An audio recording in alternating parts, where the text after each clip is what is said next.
Nagpalampusan ng opisyal na pagtak-op sa mga sesyon sa Tarabasa Tutoring Program dinhi sa Dakbayan sa Sugbo, pinaagi sa pagpahigayon ng usa ka regional culminating activity uban ang mga partners o benepisyaryo sa maong programa. Atol sa maong selebrasyon, gipasidunggan ang mga nagkadaiyang mga program partners isip pag-ila sa ilahang mga natampo sa kalampusan sa pilot implementation sa Tarabasa Tutoring Program dinhi sa Dakbayan sa Sugbo.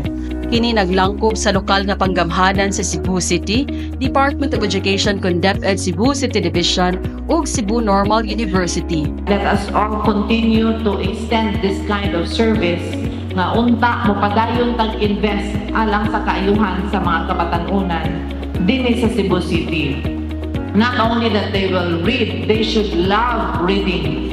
Pipila usab sa mga benepisyaryo nga tutor, youth development worker o ginikanan ang mipaambit sa ilahang mga mahinungdanon nga mga testimonials kalabot sa ilahang kasinatian sa mga sesyon sa programa. Through the Cash for Work initiative, it has helped many of us sustain our educational needs and even support our families. Makaginaw ang katawa, ang ilang, and ang ilang mga storya sa kinabuhi. Parents should be a good model.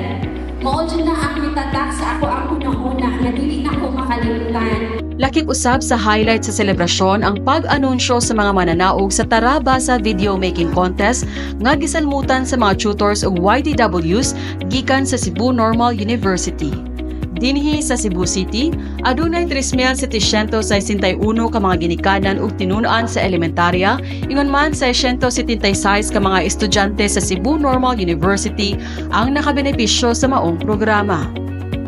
Alang sa dugang kasayuran, bisita ang official website and social media pages sa DSWD Field Office 7. Kini si Maria Jessa Serenio alang sa DSWD Central Visayas Appeal.